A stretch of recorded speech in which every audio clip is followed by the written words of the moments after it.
Muy buenas noches, comunidad, espíritus de la oscuridad, que buscan lo desconocido. Espero que se encuentren muy pero muy bien. Comentarles que en esta ocasión vamos a abordar una historia real que nos han compartido de una experiencia que ya ocurrió hace bastante tiempo. Les recomiendo que si ustedes tienen alguna situación de salud, bueno, pues traten de estar lo más tranquilos posibles, porque esta historia de verdad que les va a calar hasta los huesos. Meses antes de que muriera mi mamá, le diagnosticaron cáncer de páncreas. Aún recuerdo con claridad el instante en el que el doctor pronunció esas palabras. Lo hizo con la misma serenidad con que uno comenta el clima o el tráfico, mientras nosotros, mi hermana y yo, quedamos petrificados, como si el aire mismo se hubiese vuelto denso, imposible de respirar. Fue una noticia fatal que nos desgarró, sobre todo porque llegó en diciembre, cuando las luces de Navidad brillaban como una burla luminosa frente a nuestra tragedia. En las semanas que siguieron, mamá fue apagándose lentamente, aunque se empeñaba en disimularlo. Ella siempre había sido fuerte, de esas mujeres que no se quejan, que prefieren ocuparse en lugar de preocuparse. Recuerdo su voz, tosiendo a cada tarde, cuando yo regresaba del trabajo. Era una tos seca, entrecortada, que resonaba en toda la casa. A veces la escuchaba mientras cocinaba, otras cuando hacía sus manualidades, o simplemente sentada frente al televisor, con la mirada perdida en algún punto del vacío. Poco antes de que la internaran por última vez, se enfermó de las vías respiratorias. Al principio pensamos que era una gripe mal cuidada, pero luego supimos que el cáncer se había extendido a sus pulmones. Aquella tos, que antes me irritaba, se convirtió en el sonido más doloroso que he escuchado en mi vida. Era como si con cada espasmo su cuerpo intentara expulsar algo invisible, una sombra que la estaba devorando desde adentro. El día de su muerte fue largo y pesado. Las paredes del hospital olían a desinfectante y desesperanza. Su respiración era cada vez más débil, y entre los tubos, el pitido de las máquinas y la mirada vacía de los enfermeros, sentí que algo dentro de mí se rompía para siempre. Cuando finalmente exhaló su último aliento, no lloré, no pude. Era como si el dolor hubiera sido tan profundo que me había vaciado por dentro. El funeral fue sobrio, doloroso, pero dentro de lo esperable. Velamos su cuerpo durante la noche, rezamos los rosarios y cumplimos con cada detalle del ritual católico. Los 9 días posteriores, la casa se llenó de familiares, amigos, vecinos. Todos hablaban de lo buena que fue, de su sonrisa, de su paciencia infinita. Pero cuando el último visitante se fue y el último rezo terminó, la casa volvió a quedarse sola, vacía. Fue entonces que comenzó todo. La primera vez que escuché la tos fue una tarde, alrededor de las 6. Había regresado del trabajo, cansado, y encendí la televisión para romper el silencio.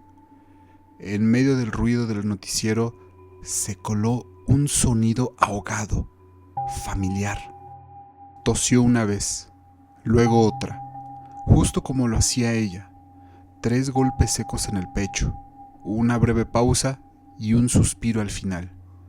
Me quedé inmóvil, mirando hacia la cocina, de donde provenía el sonido. El aire se sentía pesado. La televisión seguía sonando, pero ya no escuchaba nada más que ese eco, esa tos que parecía venir desde el pasillo. ¿Mamá?, pregunté, casi en un susurro. Nada. Pensé que había sido mi imaginación, el cansancio, el estrés, el duelo. Pero cuando apagué la televisión, lo escuché otra vez, más cerca. Tosió dentro de la casa. A partir de esa noche, los ruidos se repitieron casi a diario, siempre al caer el sol, cuando la luz se volvía anaranjada y las sombras se alargaban sobre el piso. A veces la tos provenía del baño, otras de su habitación, donde aún conservaba algunas de sus cosas. Cada vez que me acercaba, el sonido se desvanecía, como si se escondiera detrás de las paredes. Pronto comenzaron a suceder otras cosas, pequeños movimientos, objetos que cambiaban de lugar. Un vaso que yo juraba haber dejado en la mesa de la cocina aparecía en el fregadero. La televisión encendida a mitad de la madrugada. El reloj de pared detenido justo a la hora en que mamá murió. Empecé a perder la calma. Dormía mal. Tenía pesadillas en las que la veía toser sangre sobre el piso, con los ojos hundidos, mientras me extendía las manos buscando ayuda. A veces despertaba sudando, y lo más perturbador era que al abrir los ojos creía verla de pie junto a la puerta, mirándome en silencio.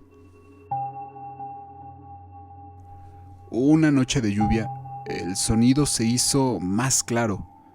Yo estaba recostado en el sillón, viendo cómo el agua golpeaba los vidrios. La casa olía a humedad y a encierro. Entonces la escuché caminar.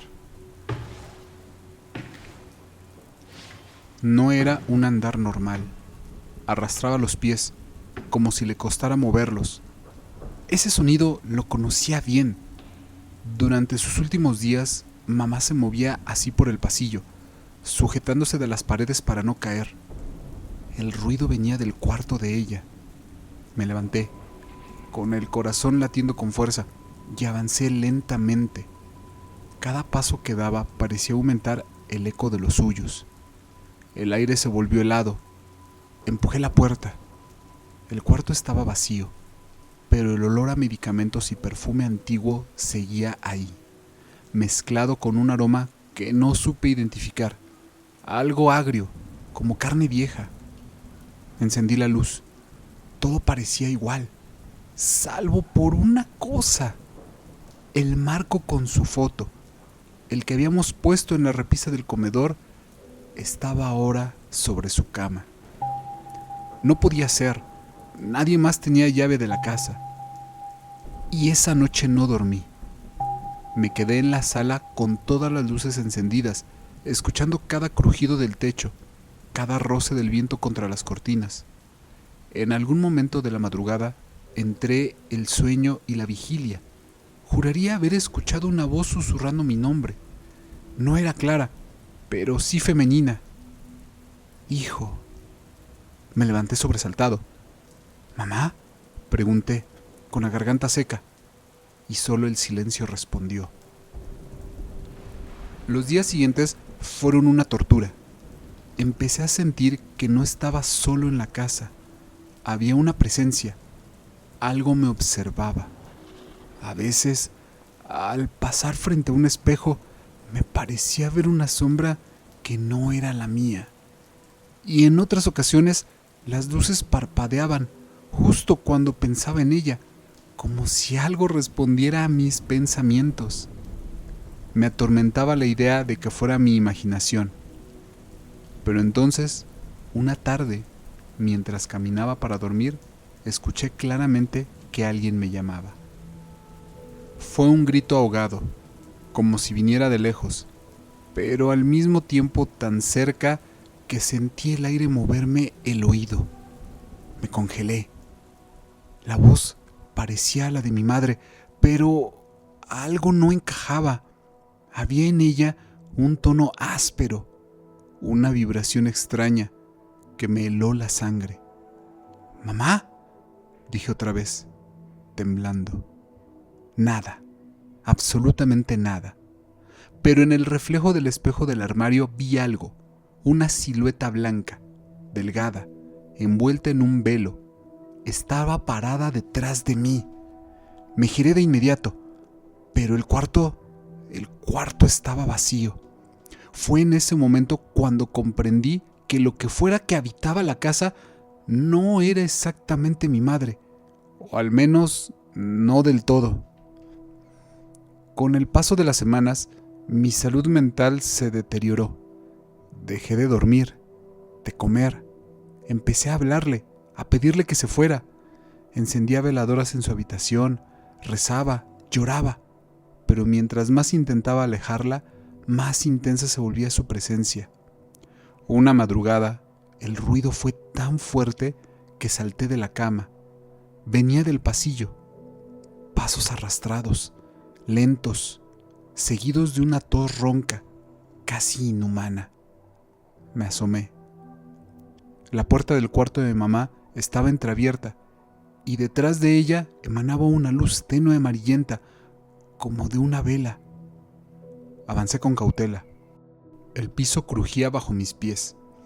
Cada paso me acercaba al corazón de la pesadilla. Cuando empujé la puerta, la vela se apagó sola. La oscuridad me envolvió por completo y entonces, en el silencio más absoluto, escuché su respiración. Estaba ahí, en algún punto de la habitación, respirando con dificultad.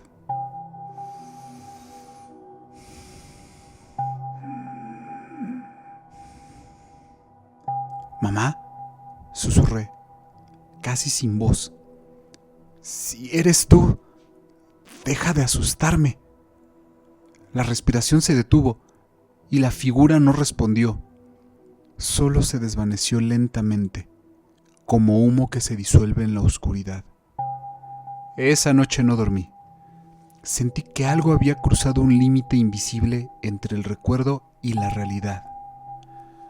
Durante las semanas siguientes, el fenómeno se intensificó.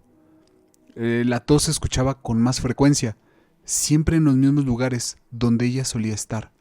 La cocina, su cuarto, el patio. En ocasiones, los sonidos se mezclaban con el aroma de su perfume, ese olor dulce y floral que usaba para disimular el del medicamento. Una madrugada desperté porque sentí que alguien se sentó al borde de mi cama. No me atreví a moverme. El colchón se hundió apenas un poco y luego escuché la respiración. Su respiración. Supe que era ella porque reconocí el ritmo, la forma en que aspiraba lentamente y exhalaba con un ligero quejido. El miedo me paralizó. Quise hablar, pero los labios no me respondieron. Cuando finalmente reuní valor para girarme, no había nadie. Solo una leve marca en la colcha, como si algo invisible hubiera estado sentado allí. Encendí la luz. En el suelo, junto a la cama, estaba uno de sus pañuelos, el mismo que habíamos enterrado con ella. Intenté convencerme de que estaba perdiendo la razón. Busqué ayuda. Un sacerdote incluso vino a bendecir la casa, pero se fue con el ceño fruncido, diciendo que el ambiente estaba cargado. Un psicólogo me dijo que era una manifestación del duelo, que mi mente proyectaba lo que no podía soltar. Eso ocurre cuando tienes mucha ansiedad, decía. Un espiritista me advirtió que si seguía respondiendo a la voz, podría abrir una puerta que no sabría cerrar. Pero, ¿cómo ignorar algo que se siente tan real? Había noches en que la escuchaba claramente caminar, arrastrando los pies. Otras, la radio incluso se encendía sola con canciones que a ella le gustaban. Una vez, mientras preparaba café, escuché el ruido de la estufa encenderse en la cocina, aunque yo no había tocado nada. Cuando fui a revisar, había agua hirviendo en la tetera y sobre la mesa una taza con su plato favorito, uno que era de flores azules. Era como si ella siguiera haciendo su rutina, como si no entendiera que ya no pertenecía a este mundo. El miedo, sin embargo, fue cediendo lentamente a la nostalgia. Empecé a hablarle en voz alta, como cuando vivía.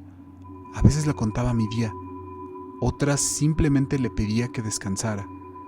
Pero cada vez que lo hacía, algo en la casa reaccionaba. Una puerta se cerraba, una cortina se movía, un leve suspiro en el aire, en fin. Llegó un punto en que no sabía si quería que se fuera o que se quedara, porque en el fondo, aunque me aterraba, su presencia me hacía sentir acompañado. Una madrugada, después de tantas semanas de sobresaltos, ocurrió algo que marcó el final. Yo estaba acostado, casi dormido, cuando escuché nuevamente la tos. Esta vez no me asusté. Era como un eco lejano, suave, casi humano. La luz de la luna entraba por la ventana y proyectaba sombras que se movían despacio por la habitación. De pronto, sentí un leve toque en la frente, un roce cálido, familiar. Abrí los ojos y me dio la impresión de verla. No completamente, no como una figura sólida, sino como una forma traslúcida, hecha de luz y penumbra. Me miraba. En su rostro no había dolor ni enfermedad, solo tristeza. Quise hablar, pero ella levantó una mano y además yo tampoco pude. Ya descansa, hijo. No hubo ruidos, ni sombras, ni más tos después de eso. Solo silencio. Lo dijo con una voz tan baja que parecía venir desde dentro de mí, y luego desapareció. Los días siguientes fueron extrañamente tranquilos. La casa seguía vacía, pero ya no se sentía hostil. De vez en cuando, el viento golpeaba las ventanas, y por un instante creía escucharla toser, pero era distinto. No era un sonido de dolor, sino de lejanía, como si viniera desde un sueño que se desvanece al despertar. Pasaron los años, décadas, en realidad. Hoy, a más de 40 años después, sigo viviendo en la misma casa. La he mejorado un poco, he cambiado muebles, pintado paredes, pero hay algo que permanece inmutable: el aire, la sensación de que, de algún modo, ella sigue aquí. A veces, cuando regreso del trabajo, siento el olor de su comida favorita, aunque la cocina esté vacía. En otras ocasiones encuentro la televisión encendida en el canal que solía ver, y hay noches, pocas pero inconfundibles, en que la tos regresa, suave, breve, como si solo quisiera recordarme que sigue cuidándome. Nunca volví a verla, pero tampoco logré olvidarla, y cuando camino por el pasillo con las luces apagadas, hay un punto, justo frente a su antigua habitación, donde siempre siento un leve escalofrío.